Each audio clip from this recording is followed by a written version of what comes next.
Hey, welcome back to the Jack Homestead. I'm doing a little bit of Sugar Shack talk. Um, Earlier today, I came out here and cleaned up the Sugar Shack, got all the leaves and stuff out of here. It's getting that time, almost that time. I got about 2.5 months, which really doesn't. I just had some sparks come out of my fire here. Got a little fire burning inside my homemade arch there. But anyway. Um, 2.5 months. Pretty soon we'll be tapping trees and making maple syrup. I wanted to talk to you guys about us as our homestead, how we started out. Um, we were renting. I moved down here from my hometown in upstate New York, down here to the NEP for work purposes to be closer to work. I work in the natural gas business. I'm a facilities operator slash operations tech 3 for a company here that's known worldwide. I enjoy my job. My schedule is 7 on, 7 off. I work night shift. I really like my schedule. It gives me time to do things around here through the homestead. My wife and I, Mrs. Jack, and I do things. She stays home. She was working, but we find that it's a little easier for her to be home to be able to take care of the chickens and the ducks and other stuff that we have here. It's winter time now, so we're doing a lot of preparation for next gardening garden season, and she's got her seed list. She's ordered seeds for next year. We've expanded our garden from probably 1,500 feet to about 3,500 feet. Might be even more than that. So um, I purchased a tractor last spring, and we're going to do meat birds again this year. We did meat birds last year. We got 89 pounds of chicken meat on the first batch, and we got 136 pounds of meat out of the second batch. We did some research on pigs, uh, and we're gonna be going forward of getting 2 pigs in the spring. Um, Feeder pigs. They will be here in May. We'll have them till October, where they'll be processed then. Uh, one pig is for our consumption, and the other pig is for family members of mine. Um, I got to tell you, it's if you don't have some sort of plan or income coming in the beginning of your process of doing a homestead or a farm or hobby farming or whatever you have. Fire's getting a little warm on my leg. Um, there's you got to have something. The debt free thing is preferable if you can go into it debt free, which is hard, especially with today's economy. Um, a lot of the YouTubers that I see out there that we follow, um, me personally, I wish they would dive more into the financial side of that, how things work for them and this and that. There's some that make it look easy, um, and some that are, they're like us. We're not professionals, and we don't have the best equipment. We use our phones for our video equipment. I use earbuds for microphones if I don't want to use the microphone on the phone. Um, it's just if you're thinking about doing this, you gotta You got to think about it. You know, take baby steps. You should make a plan. We started in 2019 with our homestead slash hobby farm, and we had a small garden. I started making maple syrup before we had chickens. I don't make maple syrup to make money. I do it because it's a hobby. I enjoy doing it, and I enjoy showing the grandkids and whoever else is interested in wanting to know how to do it. Everything I have is pretty much homemade. My arch is homemade out of two 55-gallon drums with a stove kit. I started out with two stainless steel steamer trays to boil down my sap. Before that, I was using pots on a fire, on an open fire, and it took forever for what little bit we got, but it worked, and I got hooked. My grandparents on my dad's side, my nanny and poppy, they used to make maple syrup. They had a homestead slash farm in upstate New York, very well known in that area. Um, they grew up uh, learning how to do with what they have. A lot of people are saying that there's a depression coming and all this other stuff, or it's already here. Trust me, yeah, it isn't even close to being a depression yet. You know, yes, the food lines are getting longer at the food pantries, and stuff like that, but it hasn't even gotten close to what they went through when they were kids or young adults raising families and stuff like that. We as that generation having a clue on what it means to be in a depression. Um, so I kind of I kind of get upset about when people try to compare the depression to now. It's not even close to that. Um, you need to look into it more and see what you know what stuff is going on now compared to what happened when that depression had the stock market crash and all that other stuff. So okay, back to us now. Like I said, I moved down here back in 2013 to be closer to work. I met Donna, Mrs. Jack, uh, approximately about a year later, I believe it was. She lived in the Poconos, and I lived up here in the Towanda Wyalusing area, and I commuted back. We both commuted back and forth while we were dating and stuff like that. 2018, or before that, 2017, we moved in together. She moved up here, worked a couple jobs up here, um, and then she got into her childcare business, being a teacher. She loves doing that. She loves kids. She does very well with kids. With the dynamic of work and other stuff, and we decided that my income would be enough to have her stay home. Um, we rented the property that we live on now first before we owned it. December 23rd of this year will be 1 year anniversary of us owning this property.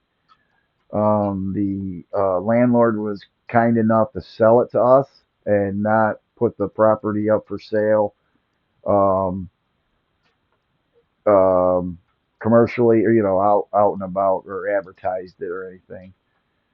We love this property. It's what we've been looking for. When we first found it, we knew this was our place to be. You just had that feeling that this is where you're going to be. This is where we're going to set our roots. What roots we have left?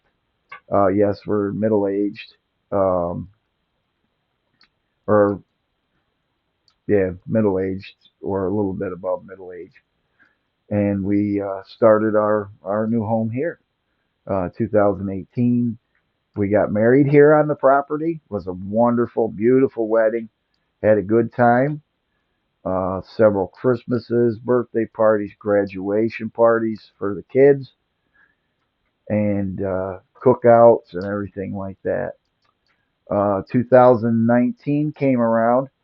Um, I broke my foot the winter of 2019, December, I believe it was, or just before December. Anyway, I was out of work for, oh God, 2 months or better.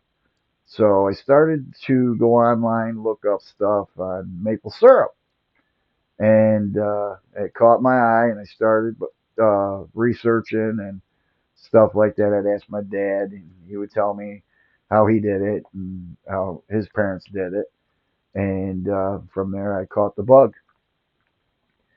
and that's where we started our slash homestead slash hobby farm. The following year, 2019, um, 2020, somewhere in there. Uh, I've always been trying to get my wife to get chickens. She's been deathly afraid of chickens, and I don't know why, but she is. She's from Philly, so she's not kind of used to that kind of stuff. Where I am, where I was born and raised on farming and gardening, and had the experience with that. One day, we were in the living room watching TV, and she looked at me and she says, "Hey, I've been doing some research." And I'm like, "Okay." And she goes, "I've been looking into maybe starting with ducks." I said, "Okay, we can start with ducks." So we started with ducks. we got we ordered some Welsh Harlequins, and I went down to the local feed store here. They had um, oh, they're brown ducks. I can't remember what they call them. Brown ducks, sorry, khaki Campbells. So I went down there and I got four khaki Campbells, and they came here before the Welsh Harlequins came, and so we raised them. We started in the house, moved to the bathtub, the spare bathtub. That's where they started out. It was a good time. It was lovely, but they are messy. Ducks are messy. Well, so they all grew up. I built them a duck coop. We ordered a a run, excuse me, a run, and we put that together. I built a duck coop out of pallets and scrap wood and stuff, whatever I had around here, whatever stuff people were throwing away. Um, got that done, and then maybe a month later, she said, "Okay, I'm ready to get chickens. I've been doing some research on which chickens to get and this and that." So we got four chickens and egg layers, and uh, that was our first year of owning ducks and chickens. Well, ducks are messy. Their coop is just where they sleep at night. Ours are all free range, so they come and go. We have a pond here. They come and go as they please, and when it's time to go to bed, they go to bed. We lock them up at night and let them out in the morning. And the same with the chickens. The next year, Mrs. Jack ordered. We got a few more chickens.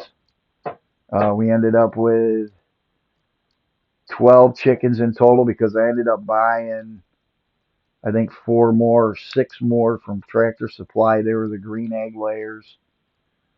And she ordered some, and some of those didn't make it. And we weren't very impressed with the company that we got them from. So, total overall, we ended up with um, 12 chickens. Out of them 12, there was two roosters. We had to give, we rehomed one rooster, and we left one rooster here on the premise that he would behave and not be mean. So he ended up being a little too aggressive toward my wife here not too long ago.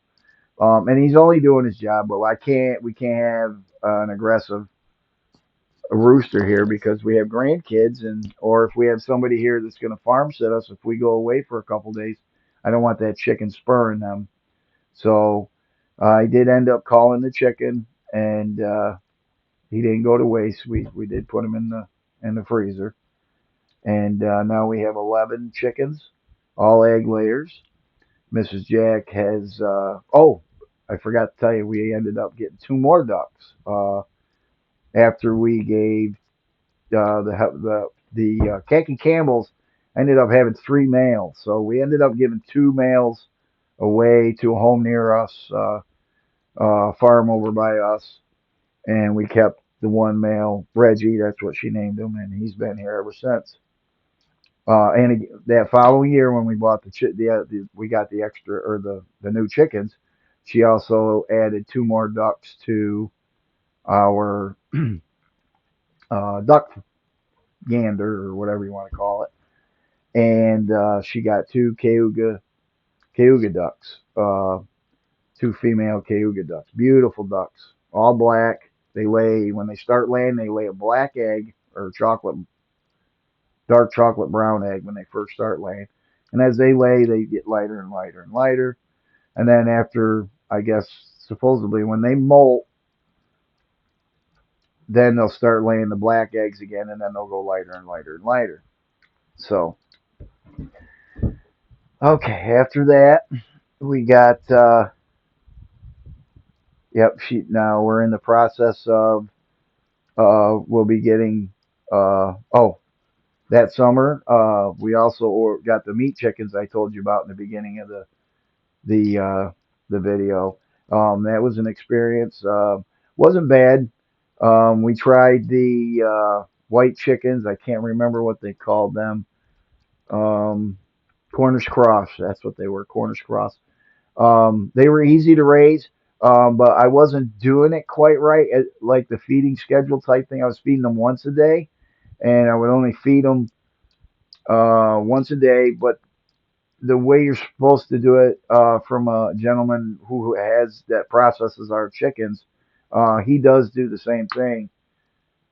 He said you just got to keep feed in their dish, and for every chicken, you got to figure out 8 to 10 inches in that feeder space. So if you got 10 chickens, so you got 8 or 10 chickens, and you want 8 inches per chicken on that feeder, you're going to need an 80 inch or 80 inches of space for that for all those chickens to be able to feed. So we processed those chickens. Then we ordered Red Rangers because we heard some stuff about them, and instead of 8 weeks for the Welsh, or yeah, the Welsh Harp, the Cornish cross to mature to where they can be processed. These are anywhere from 12 to 14 weeks. I believe we went the full 14 weeks. They were big birds. We had mostly roosters.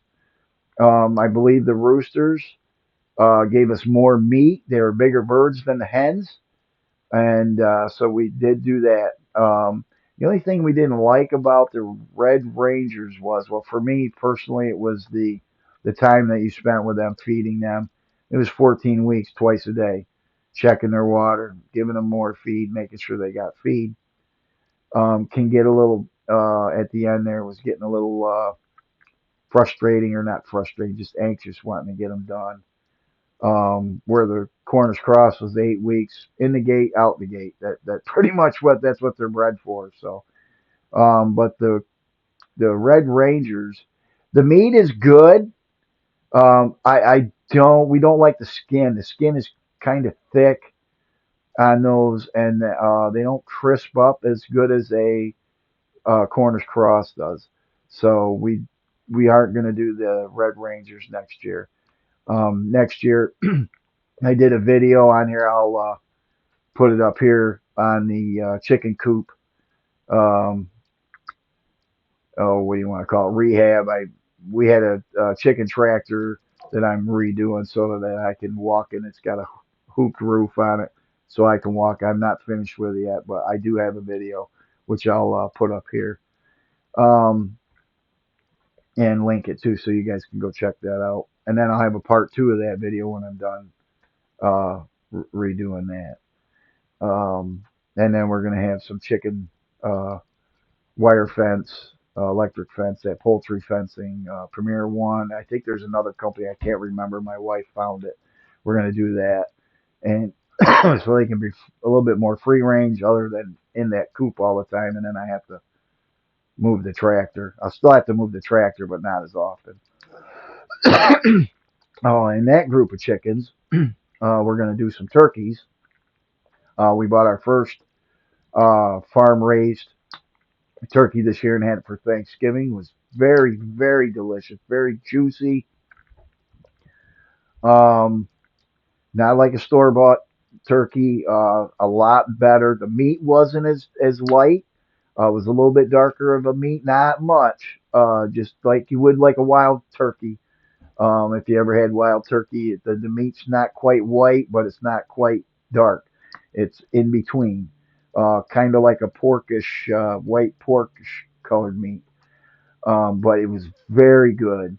It was a little expensive, but we expected that because it's a grass-fed, farm-raised turkey. Um, I have a video of that too, the processing of that too. Um, if you want to check it out, it's in our videos there. So this year is going to be quite the busy year because, like I said, we're going to get two pigs, and we're going to put them out here in the wooded area out here, which I'll show you guys in a video, separate video, where we're going to put the pigs and stuff in the woods here so they can clean it up for us because we want to try to clean that up, clear it up, get a little bit more open area for that. And plus the open areas, this area is up for my maple syrup uh, hobby that I'm doing that's turning into a real hobby. And this way I don't have to go to the neighbors. I don't really have to go to the neighbors to tap trees. I don't have very many sugar maple trees. Um, that's why I go to ask the neighbors down here. They're very nice. They let me do it. So, and plus that, they get a couple bottles a year of syrup. What else can I tell you? Yeah, we're going to keep going. The 5 year plan I just talked to the Mrs. Jack about is maybe getting a couple steers for meat purposes here on the homestead, and and then go from there. And again, we're trying to this video. Like I said, we're not professionals. I'm trying to do this as raw as I can. Not make it look like a TV show. I know people, they get hooked onto those TV shows, reality stuff. And personally, I don't think they're real. When you get all that, um, production equipment involved in it, yeah, the videos look nice. For me, we're trying to do a raw, how it actually is. We got, we're using our phones for videotaping. We don't have any cordless video equipment for sound. We don't have lighting. It's all natural lighting and stuff like that. And we're just trying to show you guys how it really is to start out with a homestead and to have a homestead. Because it ain't easy. I don't care how it looks on those shows, on the other YouTube channels that they show you that it's easy, and they're not. They're working just as hard as everybody else is, and I'm not saying that.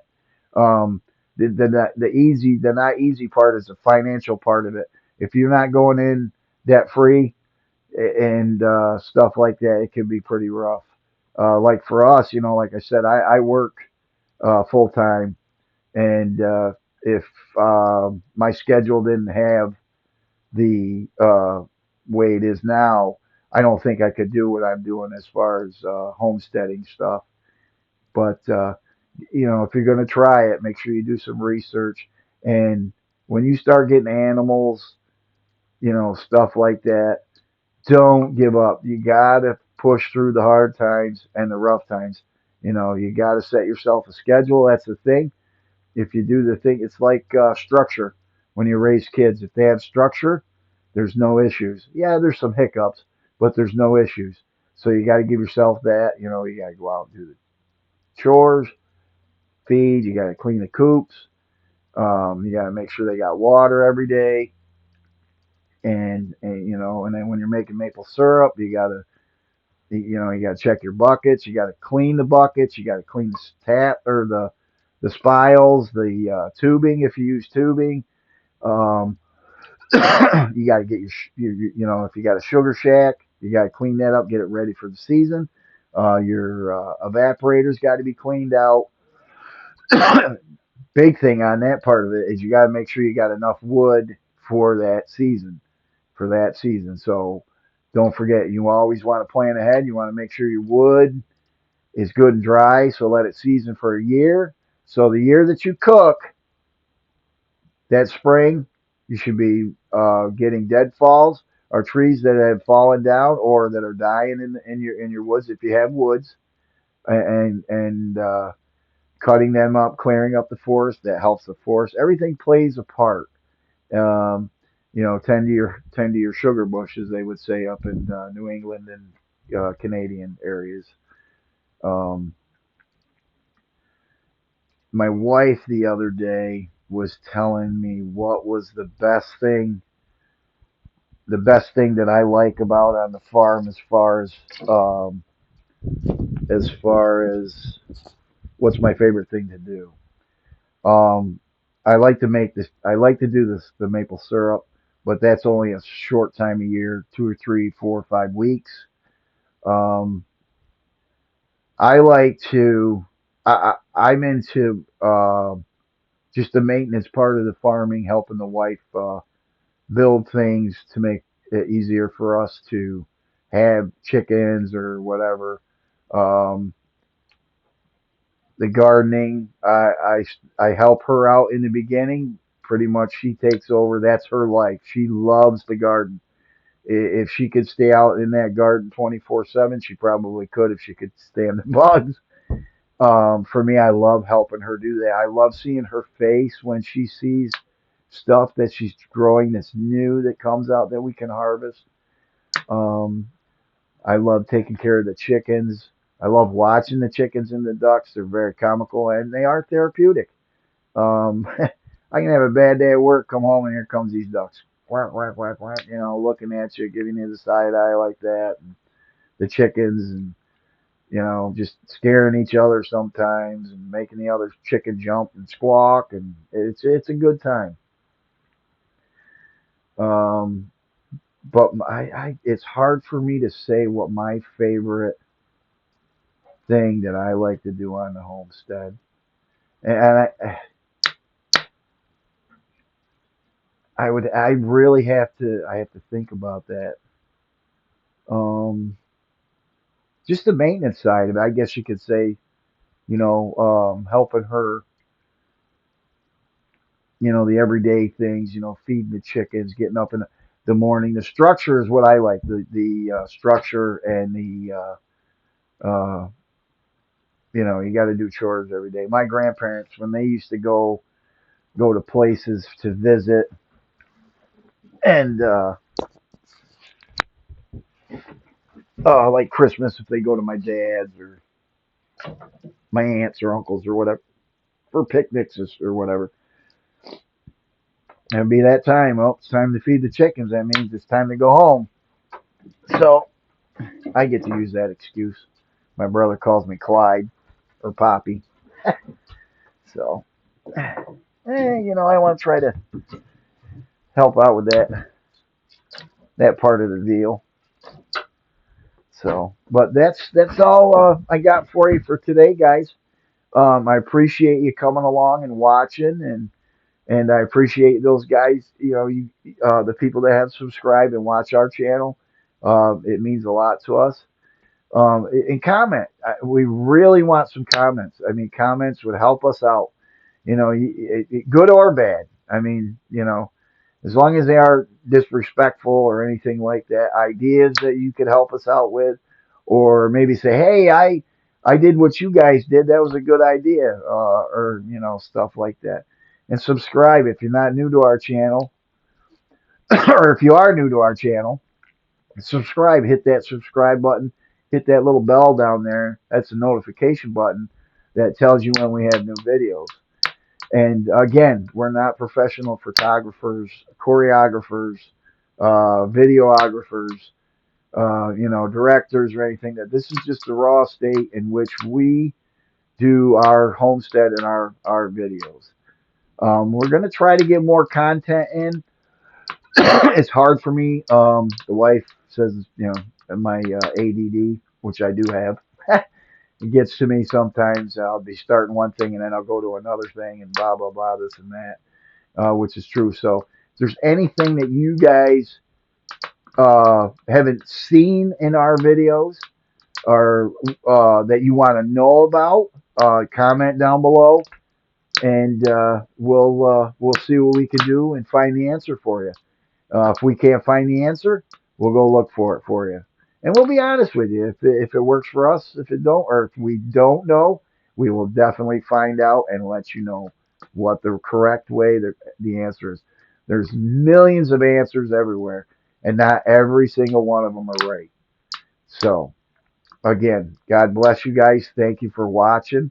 And again, give us a thumbs up and subscribe and hit that notification button. So, from the Jack Homestead, I wish everybody a fantastic day and be safe.